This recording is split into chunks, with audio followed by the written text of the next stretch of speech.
देश में जिस खबर की चर्चा है वो है छात्र आंदोलन से ज्यादा प्रशांत किशोर की चर्चा हो रही है। समझ जाइए आप मैं ऐसा क्यों कह रहा हूं, और इन तस्वीरों को भी देख लीजिए।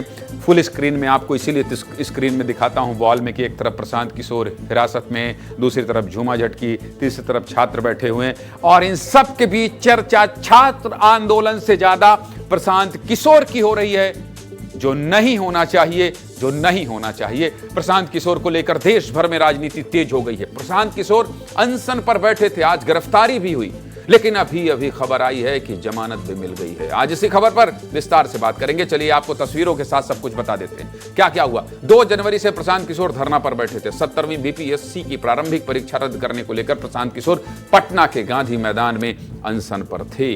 जनसुराज पार्टी के संस्थापक प्रशांत किशोर का अनशन देश भर में बड़ा राजनीतिक मुद्दा बन गया था। इसी बीच धरना स्थल के पास प्रशांत किशोर की एक वैनिटी वैन भी चर्चा में आ गई। खूब सवाल उठे। प्रशांत किशोर पर छिड़े राजनीतिक संग्राम के बीच सोमवार की तड़के 4 बजे पुलिस ने प्रशांत किशोर को हिरासत में ले लिया। दिन भर चले गहमागहमी के बाद प्रशांत किशोर को शाम तक जमानत भी मिल गई। अब थोड़ी देर में प्रशांत किशोर प्रेस कॉन्फ्रेंस भी करने वाले हैं। यह मुद्दा क्यों बता रहा हूं आपको, आप समझ जाइएगा। बिहार में चुनाव है, अपनी रोटी सेकने के लिए, अपने को स्थापित करने के लिए छात्रों के कंधों का इस्तेमाल कैसे किया जा रहा है, बड़ी बड़ी राजनीतिक पार्टियों का रणनीति बनाने वाले प्रशांत किशोर किस तरह से खुद को चुनावी मुद्दा बना रहे हैं, आज इस रिपोर्ट को देखिएगा। बिहार की राजनीति के इर्द गिर्द ये रिपोर्ट है, इसलिए आपको विस्तार से दिखा रहा हूं। पहले प्रशांत किशोर को सशर्त जमानत दी गई, तब बेल बॉन्ड भरने से प्रशांत किशोर ने मना कर दिया और जेल जाकर अनशन जारी रखने का ऐलान भी कर दिया। सुनना चाहते हैं? सुनिए।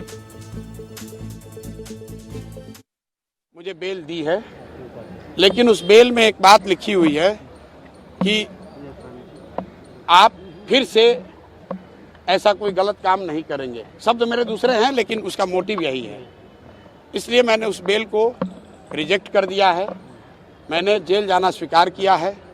इसलिए स्वीकार किया है कि फंडामेंटल जो लड़ाई है कि अगर बिहार में युवाओं को, महिलाओं पर लाठी चलाना जायज़ है और उसके खिलाफ आवाज़ उठाना क्राइम है, तो हम उस जुर्म को स्वीकार करते हैं और जेल जाने के लिए तैयार हैं।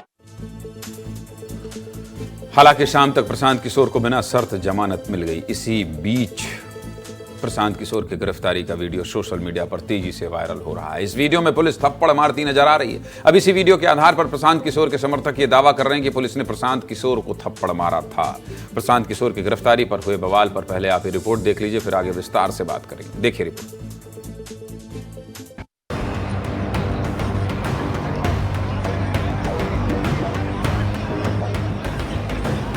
इनके जुड़ाव से सरकार डर गई है। बिल्कुल पूरी तरह से मानसिक स्थिति नीतीश कुमार अपना खो चुके हैं। उन्होंने प्रशासन के द्वारा हाथ चलाया, बिल्कुल गलत बात है।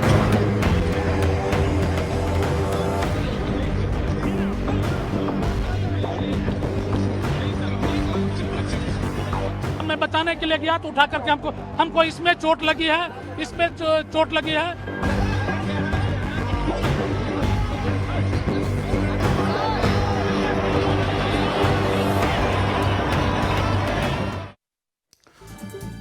अब आप ये भी जानना चाह रहे होंगे कि गिरफ्तारी प्रशांत किशोर की क्यों हुई है। सभी कारणों को अपनी स्क्रीन पर ध्यान से देख लीजिए। देखिए प्रशांत किशोर की गिरफ्तारी क्यों हुई है। प्रशासन के मुताबिक प्रतिबंधित स्थल पर धरना प्रदर्शन करने पर गिरफ्तारी की गई है। इस मामले पर पहले ही प्रशांत किशोर के खिलाफ केस दर्ज हो गया था। प्रशांत किशोर के साथ 43 लोगों की गिरफ्तारी हुई, साथ ही 15 गाड़ियों को भी जब्त किया गया है, जिसमें प्रशांत किशोर की चर्चित वैनिटी वैन भी शामिल है। इस पूरे मामले पर पटना के डीएम चंद्रशेखर सिंह का कहना है कि जो गिरफ्तारी हुई है उसमें 43 में 30 छात्र ही नहीं। सुनिए पटना डीएम क्या कह रहे हैं।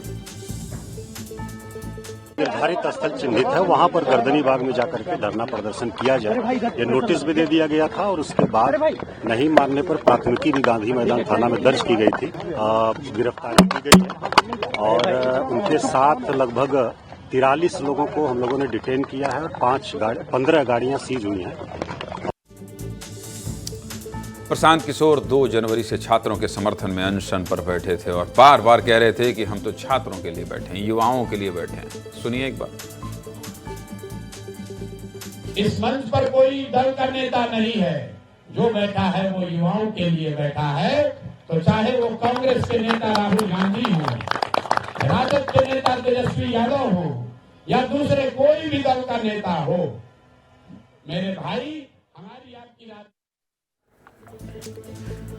प्रशांत किशोर ने यह बयान 5 जनवरी को दिया और अब देखिए अगले दिन ही गिरफ्तारी हो गई और आज पूरे देश में नाबाद छात्रों की हो रही है और ना ही चर्चा बीपीएससी परीक्षा में हुई धांधली की हो रही है। पूरे देश में मुद्दा एक ही है, जनसुराज पार्टी के संस्थापक प्रशांत किशोर की गिरफ्तारी। समझ गए आप कि नेता मंच देखते हैं कि कहां जाने पर सुर्खियां बनेंगी।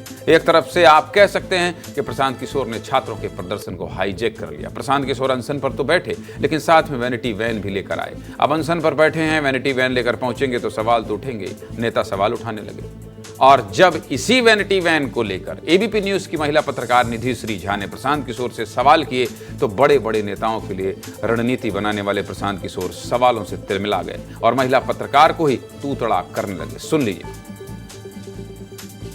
आप मुझे वैनिटी वैन दिखा देंगे? क्यों दिखाएंगे? Who are you? Because I am a journalist who is asking a question from you, sir. Go and check the vanity box. मैंने कोई I cannot check that. बिल्कुल you can go and check. I want you to come with me and Why should I? कि मैं कहाँ bathroom करना चाहता हूँ ये देखना चाहते हो? आप जैसे लोग जो ये पत्रकारिता के नाम पर ढोंग कर रहे हैं, सर ये मत बोलिए प्लीज सर। अगर आपको कैमरा पहले सुनो, आप मेरी पत्रकारिता पर सवाल मत उठाइए। सवाल सर आपका वैनिटी वैन गांधी मैदान में खड़ा है इसलिए आपसे सवाल है। आप अगर कुछ भी कह देंगे सर तो मैं सुन थोड़ी लूंगी। आप यार तुम्हें कह रहे हैं कैमरे माइक मेरे पास आएगा तो मैं बोलूंगा ना, तुम्हारे शब्द बोलूंगा। सुन रहे हैं आप, ये वही प्रशांत किशोर हैं जो भारतीय राजनीति में चुनावी रणनीति और प्रचार अभियानों में नई सोच और तकनीकों के लिए जाने जाते हैं। लेकिन बड़े बड़े नेताओं के लिए रणनीति बनाने वाले प्रशांत किशोर जब खुद राजनीति में आए तो पत्रकारों के सवाल पूछने पर अपना आपा ही खो दिया। ऑन कैमरा एक पत्रकार को ढोंगी कहने लगे, तू तड़ाक करने लगे। ये कितने बड़े रणनीतिकार रहे हैं वो भी बता देता हूं, इनकी शख्सियत के बारे में भी देख लीजिए। देखिए स्क्रीन, देखिए किस लिए क्या काम किया है। प्रशांत किशोर पहली बार 2014 में सबसे ज्यादा चर्चा में आए। प्रशांत किशोर साल 2014 के लोकसभा चुनाव में प्रधानमंत्री नरेंद्र मोदी के चुनावी रणनीतिकार रहे। साल 2015 में बिहार विधानसभा चुनाव में प्रशांत किशोर ने नीतीश कुमार और लालू प्रसाद यादव के लिए काम किया और महागठबंधन के लिए रणनीति बनाई। प्रशांत किशोर की रणनीति को देखते हुए एक बार कांग्रेस ने भी भरोसा किया। 2017 के यूपी विधानसभा चुनाव में प्रशांत ने कांग्रेस के लिए भी रणनीति बनाने का काम किया। इसके बाद प्रशांत किशोर दक्षिण की तरफ बढ़ गए। साल 2019 में हुए आंध्र प्रदेश के चुनाव में वाईएसआर कांग्रेस पार्टी के लिए भी रणनीति बनाने का काम कर चुके हैं प्रशांत किशोर। इस चुनाव में जगन मोहन रेड्डी को बम्पर जीत मिली। इसके बाद साल 2020 में दिल्ली में हुए विधानसभा चुनाव में प्रशांत किशोर ने आम आदमी पार्टी के लिए रणनीति बनाई। हायर करती थी बाकायदा ये सब राजनीतिक दल जो मैं बता रहा हूं, मोटे रकम में। साल 2021 में पश्चिम बंगाल चुनाव में ममता बनर्जी और टीएमसी के लिए रणनीति बनाकर भी चर्चा में आए। साल 2021 के चुनाव में बंगाल में टीएमसी को भी बम्पर जीत मिली थी। समझ गए आप? मतलब प्रशांत किशोर जिसके लिए रणनीति बनाए, यूपी में कांग्रेस को छोड़कर बाकी सभी पार्टियों और नेताओं को बम्पर जीत मिली। लेकिन रणनीति बनाते बनाते साल 2022 में प्रशांत किशोर खुद राजनीति में आ गए। दूसरे नेताओं को रणनीति सिखाने वाले खुद यह नहीं सीख पाए कि पत्रकारों से कैसे बात करनी चाहिए। प्रशांत किशोर की पूरे देश में चर्चा है, पूरे ट्विटर में जहां देखो केवल प्रशांत किशोर को लोग देखना चाह रहे हैं। इसलिए विस्तार से बात कर ली।